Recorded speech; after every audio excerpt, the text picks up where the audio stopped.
આપણી સાથે સહયોગી આરતી અને તૃપ્તિ જોડાયા છે. આરતી, તૃપ્તિ બંનેને ફરી ગુડ મોર્નિંગ. અને ખાસ કરીને કયા સ્ટોક્સ આજના દિવસે ફોકસમાં? જી, શરૂઆત ઓટો નંબર સાથે કરીએ કારણ કે સારા નંબર્સ અહીંયા આવતા દેખાઈ રહ્યા છે. જ્યાં M&Mથી શરૂઆત કરીએ તો ડોમેસ્ટિક પેસેન્જર વ્હીકલ સેલ્સ જે છે 19% વધતું દેખાયો છે અને ટ્રેક્ટર સેલ્સની વાત કરી લઈએ તો ત્યાં 34% વધારો યર ઓન યર બેઝિસ પર થતો દેખાયો છે. આ સાથે જ કુલ વેચાણ 18% વધ્યું છે, એટલે સારા નંબર્સ M&M તરફથી આવતા દેખાયા છે. મારુતિ સુઝુકીની જો આપણે નેક્સ્ટ વાત કરી લઈએ તો અહીંયા પણ કુલ સેલ્સમાં 7.32% વધારો થતો દેખાયો છે. ડોમેસ્ટિક પેસેન્જર વ્હીકલ સેલ્સ પણ વધ્યું છે, એટલે અહીંયા પણ સારા નંબર્સ આપણને આવતા દેખાઈ રહ્યા છે. નેક્સ્ટ હીરો મોટોકોર્પની વાત કરી લઈએ. ઘણા સારા નંબર્સ અહીંયાથી કુલ સેલ્સના આવતા દેખાયા છે. 43.84%નો વધારો જોઈ રહ્યા છે. ડોમેસ્ટિક સેલ્સમાં 44.7%નો વધારો છે અને એક્સપોર્ટ પણ વધ્યું છે, એટલે સારા નંબર્સ જોઈ રહ્યા છે. ટાટા મોટર્સ પેસેન્જર વ્હીકલ ફેબ્રુઆરીના ઓટો નંબર્સની વાત કરી લઈએ. સેલ્સ ડેટા જે રીતે આવતા દેખાયા છે 35.3%નો વધારો કુલ સેલ્સમાં જોવા મળ્યો છે, એટલે સારા નંબર્સ અહીંયા પણ જોઈ રહ્યા છે. એવી રીતે જ કમર્શિયલ વ્હીકલના જો નંબર્સની વાત કરી લઈએ તો ત્યાં પણ ટાટા મોટર્સ તરફથી જે આવતા દેખાયા છે 32% કુલ સેલ્સમાં વધારો આપણને થતો દેખાયો છે. આઈશર મોટર્સની વાત કરી લઈએ. અહીંયા સારા નંબર્સ છે. 11% ટોટલ સેલ્સમાં વધારો થતો દેખાઈ રહ્યો છે. આ સાથે જ વાત કરી લઈએ તો જે VECV એટલે કે કમર્શિયલ વ્હીકલ છે એમાં 23%નો વધારો આપણને થતો દેખાય છે. 23.4% ઓલમોસ્ટ વધ્યા છે, એટલે ધ્યાન રાખવાનું રહેશે. સારા નંબર્સ આઈશર મોટર્સ તરફથી પણ આવતા દેખાઈ રહ્યા છે.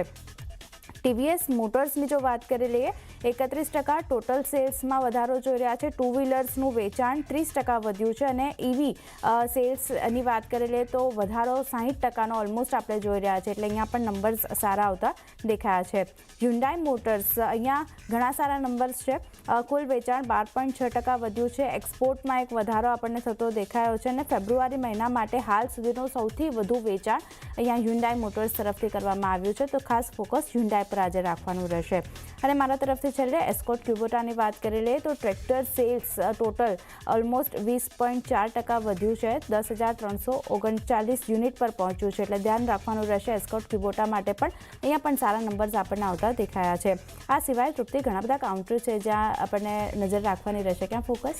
આરતી, હું પણ શરૂઆત ઓટો નંબરથી કરીશ તો ખાસ કરીને SML મહિન્દ્રા પર નજર કરશું. અહીંયા તેમનું કુલ ફેબ્રુઆરીમાં સેલ્સ જે છે એટલે કે વેચાણ જે છે અહીંયા 17% આપણને વધતું જોવા મળ્યું છે. વાર્ષિક ધોરણે ખૂબ જ પોઝિટિવ નંબર્સ છે. ત્યારબાદ નજર કરશું VST ટેલર્સ પર. અહીંયા પણ કંપનીનું કુલ પાવર ટેલર્સ અને ટ્રેક્ટર સેલ્સ જે છે લગભગ અહીંયા આપણને 36% વધતું જોવા મળ્યું છે અને 4,435 યુનિટ પર વાર્ષિક ધોરણે નંબર્સ આવતા જોવા મળી રહ્યા છે.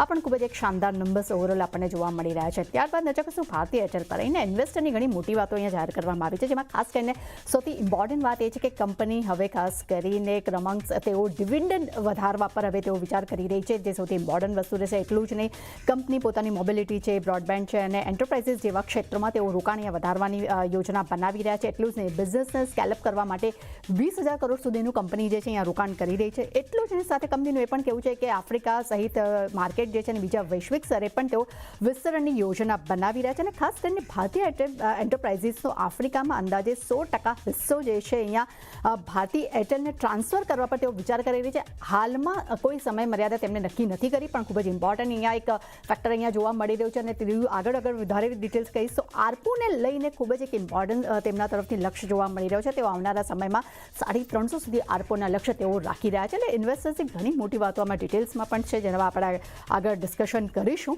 પણ ઓવરઓલ એક પોઝિટિવ અહીંયા આપણને સમાચાર જોવા મળી રહ્યા છે. અને નોમુરા તરફથી પણ અહીંયા ખરીદારીની સલાહ છે. લક્ષ્યાંક તેમને ₹23 પ્રતિ શેર કર્યા છે. ત્યારબાદ નજર કરશો અદાની ગ્રીન એનર્જી પર. અહીંયા ખાસ કરીને એક નેગેટિવ સમાચાર આપણે સમક્ષ આવતા જોવા મળ્યા છે. નોર્વેના સોવરિન વેલ્થ ફંડ અહીંયા હવે અદાની ગ્રીનમાંથી એટલે કે અદાની ગ્રીન એનર્જીમાંથી હવે તેઓ અહીંયા એક્ઝિટ થઈ રહ્યા છે. આપણને ખબર છે કે આ $1.2 ટ્રિલિયન ફંડ તેઓ અહીંયા સંભાળે છે, પરંતુ તેમાં હવે 2025માં લગભગ તેમની પાસે 0.23% હિસ્સો હતો, તે હવે તેઓ એમને વેચી નાખ્યો છે. જેની અંદાજે કિંમતની વાત કરશું તો તે લગભગ $43.9 મિલિયન હતી. એટલે ખાસ કરીને અદાની ગ્રીન માટે ખૂબ જ એક નેગેટિવ સમાચાર અહીંયા આપણને જોવા મળી શકે છે.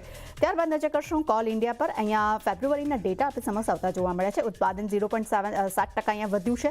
બીજી તરફ ઓફટેકની પર નજર કરશું ત્યાં લગભગ 2% ઘટાડો જોવા મળી રહ્યો છે. એટલે થોડા મિશ્ર અહીંયા આપણને ડેટા આવતા જોવા મળી રહ્યા છે. ત્યારબાદ ભારત કુકિંગ કોલ્સ પર નજર કરશું તો ભારત કુકિંગ કોલના ફેબ્રુઆરી નંબર્સ આવ્યા છે. તેમાં ખાસ કરીને જે કાચા કોલનું એટલે કે કોલસાનું જે ઉત્પાદન છે તે યથાવત જોવા મળી રહ્યું છે. કુલ કુકિંગ કોલ ઉત્પાદન છે ત્યાં લગભગ અહીંયા 2% ઘટાડો જોવા મળ્યો છે. નોન કુકિંગ કોલ જે ઉત્પાદન છે ત્યાં લગભગ 30% વાર્ષિક ધોરણે અહીંયા ગ્રોથ જોવા મળ્યો છે.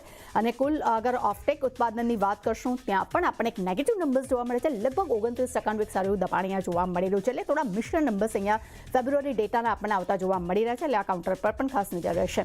ત્યારબાદ ઓરોબિંદો ફાર્મા પર નજર કરશું. ફરી આ કાઉન્ટરમાં અહીંયા આપણને રડારમાં જોવા મળી રહ્યું છે. થોડા નેગેટિવ સમાચાર છે કે તેની યુએસ ઓરોબિંદો ફાર્માની સબસિડરી કંપની જે છે યુજિયા ફાર્મા જે તેલંગાના સ્થિત તેની યુનિટ છે તેને અહીંયા 4 અવલોકનો મળ્યા છે અને લગભગ 16 થી 27 ફેબ્રુઆરીની વચ્ચે યુએસ FDA દ્વારા તપાસ હાથ ધરવામાં આવી હતી. એટલે એક નેગેટિવ સમાચાર અહીંયા જોવા મળી રહ્યા છે. ત્યારબાદ ગેલ પર નજર કરશું. 2 અલગ અલગ સમાચાર છે. એક તો બીજી સૌથી ઇમ્પોર્ટન્ટ સમાચાર એ છે કે સંદીપ કુમાર ગુપ્તા જે MD ચેરમેન છે જેઓ 1 માર્ચથી નિવૃત્ત થઈ રહ્યા છે. બીજી તરફ અગર જો વાત કરશો તો મહારાષ્ટ્રમાં કંપની લગભગ 1736 કરોડના રોકાણ સાથે નવા પ્રોજેક્ટ શરૂ કરવા પર વિચાર કરી રહી છે. તેઓ પ્રોજેક્ટ શરૂ કરવા જઈ રહી છે જેમાં ખાસ કરીને વિન્ડ પ્રોજેક્ટ પર તેઓ વધુ અહીંયા ફોકસ આપતી આપણને જોવા મળશે. અને છેલ્લે નજર કરશું નેવાબુપા હેલ્થ કેર પર. અહીંયા એરેડા પાસેથી ખાસ કરીને કંપનીને કારણ બતાવો નોટિસ અને લેટર ઓફ એડવાઇઝર મળ્યો છે. આ પણ એક નેગેટિવ સમાચાર આપણે સમક્ષ આવતા જોવા મળી રહ્યા છે. હેલ્થ ઇન્સ્યોરન્સે લઈને ઘણા નિયમોનું તેમણે ઉલ્લંઘન કર્યું છે.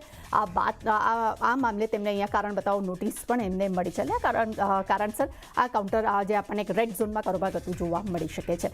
એટલે નીરજ મારા તરફથી નારતી તરફથી ઘણા બધા શેર્સ છે. એટલે ડેફિનેટલી ઓટો નંબર્સ જે ફોકસમાં રહેશે, પરંતુ અત્યારે જે સિચ્યુએશન ચાલી રહી છે તે ધ્યાનમાં લઈને બ્રેન્ટ ક્રૂડમાં જે ઉછાળ આવ્યો છે ત્યાં કારણસર ઓએનસીસ કંપનીઓ પણ આજે ખાસ એક નેગેટિવ ઝોન પર આપણને રિએક્શન આપતી જોવા મળી શકે છે. જી આભાર આરતી અને તૃપ્તિ, આપ બંનેનો અમારી સાથે જોડાઈને સમગ્ર વિગત આપવા માટે. તો હાલ સમય થઈ રહ્યો છે